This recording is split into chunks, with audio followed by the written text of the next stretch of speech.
Beefcake's out. Trying to herd him with the mower, pig board. He is not going after food. We learned our lesson from the other pig though. We just gotta wear him out and then he'll go. I'm trying to herd with Willie. There we go. We got him this far before. We got him trapped. Just keep him going, just like this. We got him in there good. That's a bit. This is how we do it. How did he get out? 400-pound pig out.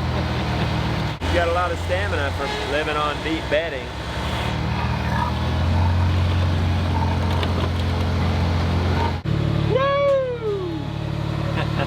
Man, we got him in there. Gosh. Did you get a workout this morning? Oh, too much workout. He went to the pig feature at Earth Gym. How did he get out? Okay, so Is what he happened? lifting that latch? This is third time. This is not first time. So he coming from there, what happens, so when they're closing the gate, they don't put the lock back on. They're just like sliding this. So he putting this up. Oh my so he gosh. know how to take this up. Alright. You have to put it on a special way. Because he's lifting the chain up. Yeah. Look at this.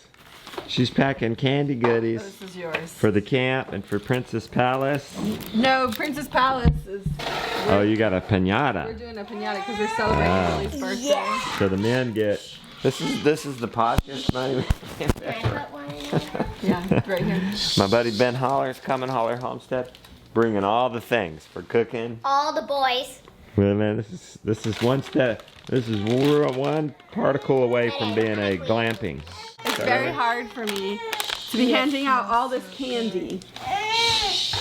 Because I'm not, like, we do not eat this stuff normally. So it's very hard for me. But I did opt for the vitamin C pops. So there's Organic vitamin pops. C in these. I don't think our there's junk anything food. good in these. It's our once-a-year junk food. No. Looky here. The Lost Boys. Loading a trailer. Lost Boys, this is Lord of the Flies. Rhodes Boys, you got your tent, sleeping bags, pillows. Jonah, where are you going? You got your sleeping stuff? Here's the sleeping bags. This is my home for the next 2 days. Mighty Man Camp. Nobody's feeling sorry for me. Neighbors Lake. Absolutely beautiful. Beautiful scenes. Nice friends. Cool air. Perfect camping weather. First things first, setting up the tent. Well, this ain't gonna stay up without tent stakes, at which we left at the house. I wonder how many times we're gonna go to the house. We got the famous cot going for somebody. I lived in that when I lived with the chickens for 24 hours. How's it going over here, Will? It's going good. We're trying to get these stakes in, so we don't have a rubber mallet, so they're just using like this big metal hammer over there. Are you breaking in this tent, Ben? Yeah, this is the first time I've ever slept in it. How's it going, setting it up? Well, the boys have set it up, so this is all new to me. Nice. I think we just about got it. Ben said he's got extra tent pegs, so we're just gonna go with that. Is this where you want it? Yeah, I think so. He didn't bring his anvil for nothing. He brought his anvil camping. See? He wasn't crazy. That's a Boy Scout right there, That's a always Boy prepared. Why you need an anvil camping, I don't know, but it came in handy. Will's doing the Boy Scout method. He's gathering the stuff by hand, organizing it. Ben's doing it, I don't know, the glamping method, electric chainsaw. Did it just run out of battery? No. It's better than a sharp stick in the eye. I am actually pleasantly surprised at like a battery powered tool. It works really well. Nice. Especially if you sharpen that chain. Yeah. Oh man. You've already done cut through this Just about. 6-inch log.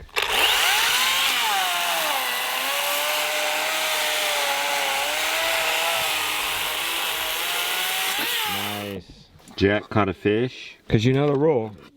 If we don't catch it, we don't eat. Luckily, I'm the only one eating so far.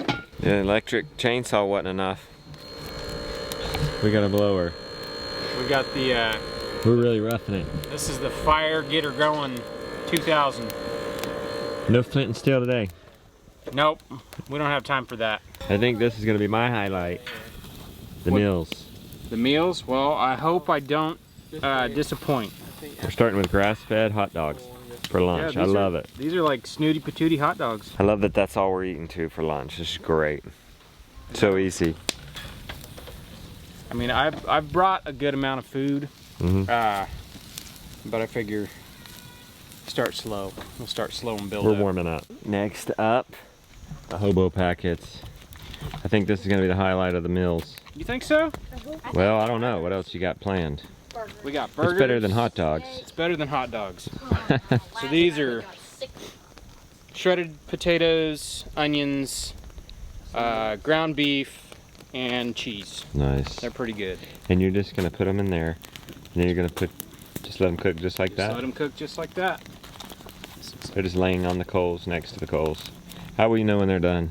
They usually start puffing up when all the steam's really coming out. 45 minutes later. Are you calling it, Ben? I'm gonna say they're close Ooh, enough. look at that. Look at that combo. Have you guys already salted it and everything? Yeah, they're seasoned. Nice. They're all ready to eat. Give it a try. Does it pass the Mr. Brown test? Is it hot? Yeah. Does it pass the Jonah test? It might be too hot. Might be too hot. Not good.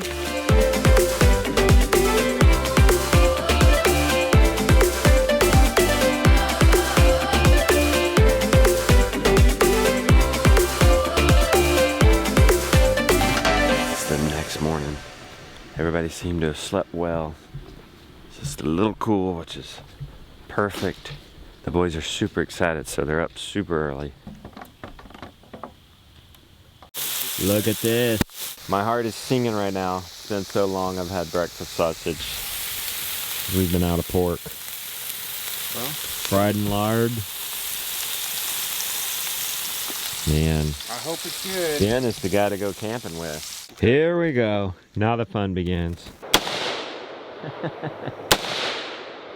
That was the AR. Let's see how these pumpkins stand the shotgun. Wow.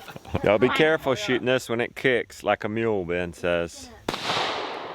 Yeah, that had a kick. Can I try?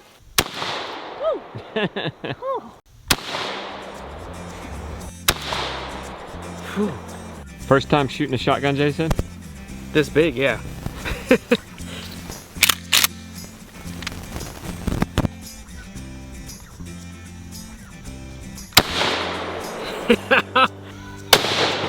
Nice. Next up, how about a drive up the mountain?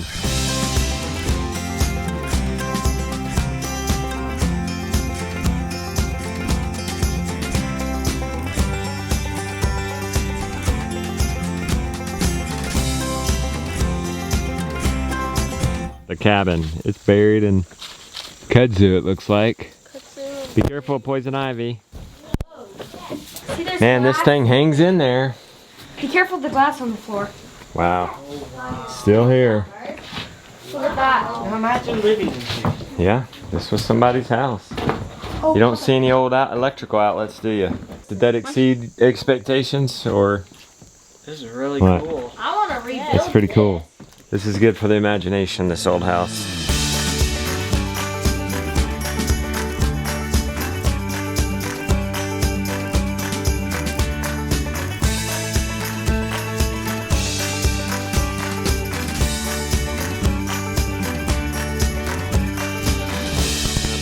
Last day of Mighty Man Camp.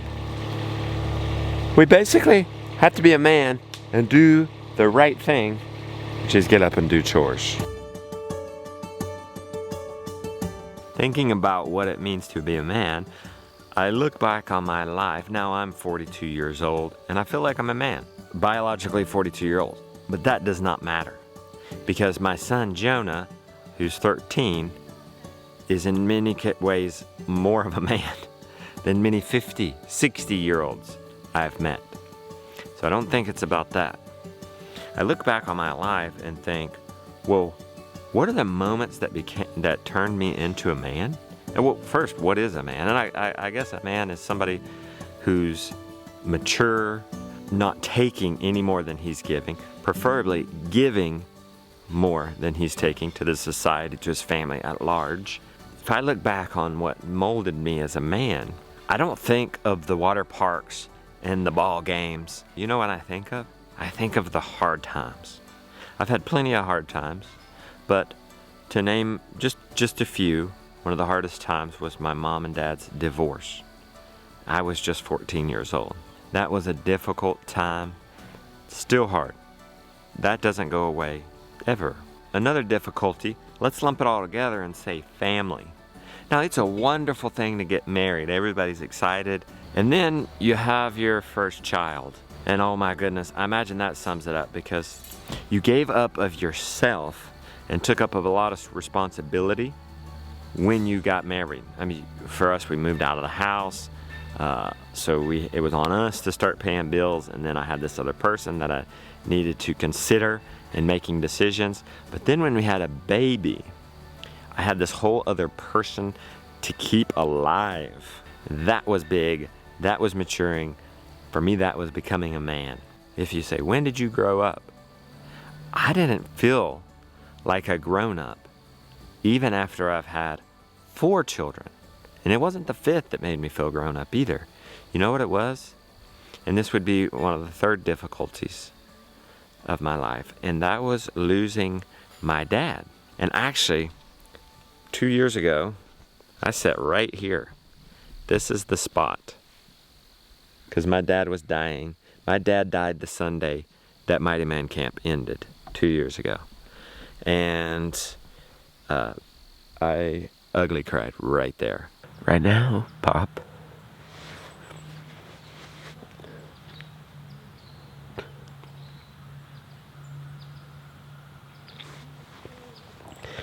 So right now, Pop, you're making a lot of...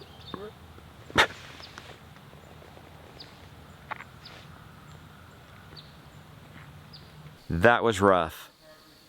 If there was one single moment that I can pin down as that's when I became a man, that was it. I grew up. I'm a grown up now. I'm no longer, I'm grown up. That was my parental lifeline. There's no, if you get married and move away and tragedy comes, well, you can move back with your folks. That's gone. In a pinch, hey, Pop, can I borrow some money? That's gone. That lifeline is gone. Now I'm the dad, the husband, the man. One final story, real quick, real funny. Rebecca and I are laying in the bed. It's night, we're asleep. I forget which child it was, but we had a child, I don't know, they were about 2 or 3 years old. They had been spooked or something and had come and was sleeping with us. Maybe it was Jonah, that too. And there came a lightning storm. Well, I didn't know anything about it until Rebecca had woke me up. I got woke up with Justin. Justin, yes? There's lightning. Okay, I'm thinking in my head, okay, there's lightning a lot of times. And, well, I said to her, okay. And she said, well, you take Jonah and get out of here. Because see, our bed was only about 3 or 4 feet from the window. And she said, you guys are gonna get struck by lightning. And I laid there and I thought, no. And I just laid there. I didn't just jump up and grab Jonah and do anything. And she said, I really want you to get up and go do that. Get out of here. I said, well, I don't know. I really don't think we're gonna get struck by lightning. She said, she took a deep breath. Justin, be a man and do the right thing. Well, here I was. I had to sit here and think. Okay, now I'm on the hook. What is the right thing? I've got to be a man here and do the right thing. If I just go and do this, well, I'm going to have to do this every time there's a lightning storm. And I don't know if that's the right thing to do. We're going to start a trend here. But she wants me to do it, and should I do it? She's probably asleep. She's probably just sleep talking. She probably doesn't really want me to leave. She'd probably rather have me by her side. And I had to sit there and think about it. What's the right thing to do? Well, I finally came to my conclusion. And I said, all right, I'm gonna stay here. It was quiet.